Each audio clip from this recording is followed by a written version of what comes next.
Welcome, Bossing Up Overcoming OCD listeners. Today, I'm going to have a special guest on the show. In this engaging conversation, you're going to hear about the impactful stories of clients overcoming deep-seated fears and limiting beliefs through hypnosis. We're going to learn about how hypnosis can transform negative internal dialogues into positive, empowering beliefs. Before we hear from Sabrina, let's hear a word from our sponsor. Thrizer transforms the way clients interact with their out-of-network benefits. As you know, clients need to manually submit super bills for out-of-network sessions and wait months for reimbursement. With Thrizer, clients can just pay a copay for sessions, while Thrizer covers the rest of your full rate up front. They handle everything from verifying out-of-network benefits, submitting claims, to waiting for reimbursement on the client's behalf. In turn, they are an incredibly powerful tool for you and your practice to convert and retain private pay clients. You can try Thrizer completely for free with my link. Very excited to welcome another guest today. I have Sabrina Johnson, who is the podcast host of Sabrina Sense, and she's a hypnotherapist, and you've got a few other tricks up your sleeve. Sabrina, do you mind to tell the audience a little bit more about you and your background?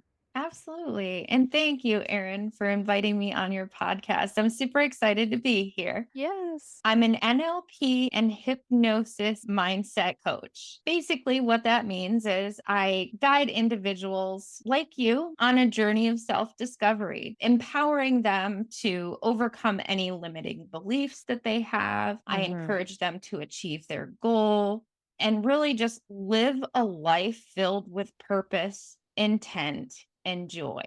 The way that I do that is by using guided hypnosis. I have a few techniques through hypnosis that allows me to reach an individual's subconscious mind. That's where all of their limiting beliefs, their poor behaviors, for lack of a better way of explaining it, addictions, or just any kind of internal negative dialogue, I help them to reprogram that so that they can actually achieve success in whatever they set out to do. Wow, that's really incredible. And I'm super glad we're talking today because I've always been fascinated by hypnosis and honestly never had the opportunity to talk to someone who practices this kind of work. So, have you ever come across someone who has OCD and used hypnosis as a remedy or a technique? That's a really great question. I have not come across individual with OCD. Uh huh. But I have worked with individuals that have had extreme anxiety and fears that could potentially embody some of the symptoms that somebody with OCD would experience. Yeah. Do you have any examples of the type of fears they were dealing with? Oh, yes. There's so many different examples I could give you, but Mhm. one of the most impactful is a woman I've worked with who had extreme resentment. Her resentment stemmed from the lack of trust from all of the individuals in her life who held back from her that her husband of 15 years was cheating on her. Oh, So she did have a lot of anxiety surrounding that situation because, of course, here she is with her husband, still living with her husband, by the way. She was trying to work through it with him. On top of that, trying to work through it with her close friends, her parents, and other family members like her brother, who didn't say anything, even though they knew about what was going on. oh my gosh. I think this is a great example because so many couples experience heartaches like this or they worry about having a situation like this. How come the family never came forward to tell her? That's a good question. I think they just didn't feel it was their place to tell her. It Oh, was her husband's responsibility to come forward and tell her himself. And I think oh, that's what they wanted because they didn't want to be the individual to hurt her. how did she find out in general? She did find out because she tapped into her intuition and used a little bit of common sense and digging. Noticed he was getting increased messages during the evening hours, usually when they would be spending time together. She'd notice he would get up, grab his phone, go in the other room, and then after a few minutes, come back out and sit with her. But she kept seeing those patterns where he would get up at specific times. Then it became not just at this time, but now he's getting up at this time until it came to a point where he was only spending 30 minutes with her out of a 4-hour time period in the evening. Mhm. So she started digging, looking Wow. through the phone messages. She didn't use his actual phone, but she scrolled through their services on the web page, brought up Verizon or whatever carrier it was Mhm. to view who he was talking to. The Yeah. phone history. And so Oh that's how she gosh. started to find out that there was somebody else he was talking to. So she comes to you, and she's bitter and resentful. How do you do the hypnosis in those? For the first session, it's really just covering and unpacking all of those negative feelings. Hypnosis does vary per individual based on how long they have had specific beliefs that have been ingrained into their subconscious and how open and receptive they are to hypnotic suggestion. Yeah, that's interesting because I've heard that. Some people are more susceptible than others. So there's a few techniques that I use during our hypnosis first session to determine how susceptible she is to being induced into a hypnotic state. Thankfully, she was an individual that was fairly easy to get into a relaxed hypnotic state. Mhm. And for those that don't know, hypnosis is a deeper form of relaxation, similar to meditation. Oh, okay. Your brain vibrates on different frequencies at different levels.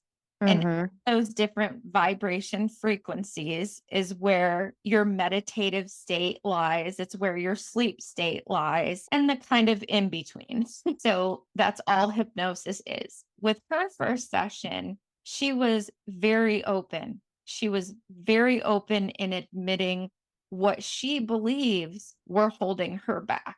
It was fairly easy to unpack some of the things that she was going through. For our first session, she cried the entire hypnosis session, Yeah. and it was an hour. Yeah. That is a lot of emotion that she was Mhm. lifting off her shoulders because her whole family knew she was going through this. So she felt she didn't have a support system. She didn't have Wow. anybody close to her that she could talk to about the situation. And so that first session, it was extremely productive because she was finally able, after 14 years, to let it all out. She was actually an individual that was really good after 3 sessions, Amazing. and now she is thriving. She is fitness famous. Oh, that's awesome. So it's a way to unlock what's happening in the subconscious, which is below our awareness. Yes.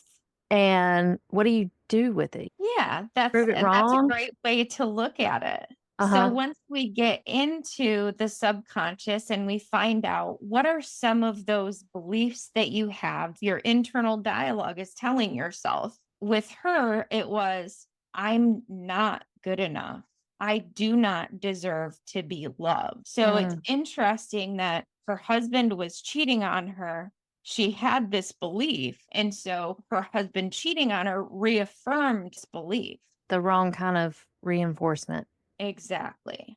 Mm, So to her, his cheating on her was proof that belief was true, which makes it a little bit more challenging to change. But after our first session, I sent her home with a 21-day recording.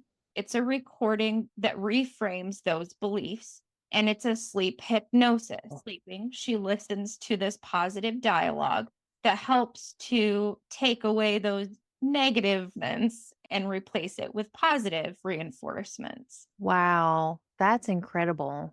And that's just one technique that we use to help to improve the internal dialogue. It's a combination of a couple of different things that we do alongside of it.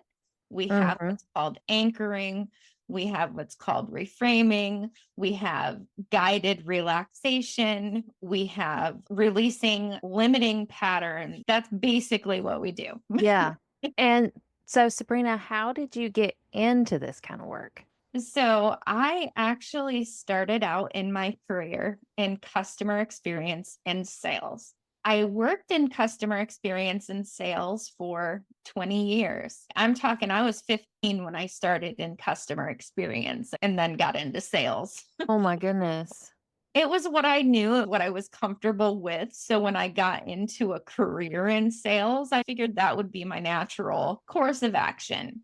Even though I had attempted to go to college, the few events in my life prevented me from completing it. I had a house fire. I lost my house. I Wow. was living in a completely different state, which was Kentucky at the time. I live in New York now. When the fire happened, I lost everything. We barely had any savings, my husband and I, in our account. It was depleted. We also had a 6-month-old son. So we Wow. were essentially forced to move back home and live with family. When I was in college for physical therapy. I was halfway through it. None of my medical credits or significant chemistry courses or advanced math courses would transfer. Oh my gosh. Learning that, I had to start over. I was like, at this point, I just need to make money. So I went back into sales. Mhm. From there, I also worked to learn more about the mindset after working another part time job with individuals that had different mental disorders. So I learned a lot at that time from these individuals, how they had such a positive outlook on life, even though everything that they were doing in life was completely different than you or I would do. Through that process, it really got me intrigued to learn more about the mind. Some of the things that they could do were just incredible because when they really believed that they could do something, you could Mhm. tell them differently. They were going to do it. And yeah, long story short, it inspired me to get into what I'm doing now because I just wanted to learn more about the brain. It was a fascinating subject. And with the hypnosis, is that an extra certification, training? What's that Yes. process? So there's many different forms of hypnosis trainings. Mhm. Anybody who is interested in getting into hypnosis needs to really review the different universities and colleges that are available to them to Mm. complete this degree. You can actually log on to Udemy, which is Okay. it's similar to Coursera where you can get certifications and you can get a couple of different certifications in hypnosis. However, individuals that go through Udemy to get this certification, they're not going to get all of the information to be able to consistently teach or instruct their clients through guided hypnosis effectively. And what they don't tell you when you get these certifications is that you're only usually learning one form of hypnosis, and there are several different forms. Oh, wow. So you And really gotta do your research. you really do. Otherwise, you're wasting money because you will have to go back to school to get the appropriate degree to be able to legally coach through hypnosis. Oh, wow. So there are, like, some boundaries or regulations around even providing hypnosis.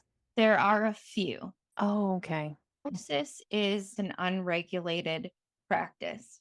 Yeah. Anybody can practice hypnosis without a degree, but there are specific guidelines you have to follow to make it effective and for it to actually work for your clients. I highly recommend looking into the American Hypnosis Association. They are the governing body for hypnosis, and they will give you all of the information that you need about certification. And so, Sabrina, do you have any words of wisdom or advice for those who are skeptical about hypnosis, but they likely have some blocks or some things they need to work through? I always tell people who are skeptical, let's just start with a conversation and see how that goes. Because in the conversation, all we're going to do is discuss some of your specific goals, some of the challenges that you've encountered to reaching those goals. And there's a lot that you'll learn just through that conversation about hypnosis and how powerful it can actually be. It is not the staged hypnosis picture that everybody likes to give us. Because it reminds me of they're dangling a watch from side to side, and then they tell you to act like a chicken or something. When you're guided towards hypnosis, you remain fully conscious. You're aware throughout the entire process. It is simply a deeply relaxed state where we're able to reach your subconscious because you're more receptive to positive change. Sabrina, I very much appreciate your time and being here today. Where can the audience connect with you? So you can find me on LinkedIn. You can also find me on my website, which is Next Win LLC, because I always say I like to help people get their next win in life. Oh, that's so nice. And right now, your podcast is hosted on YouTube, right? Yes, I also have a podcast called Sabrina Sense, where I try to bring a little bit of common sense to the world of work. Yeah. What's your YouTube handle? It's Sabrina Sense Podcast. And I'll share all the details for your audience as well. Thank you again for being here. I very much appreciate the conversation. Thank you again for having me, Erin. I hope Yeah. you have an amazing day.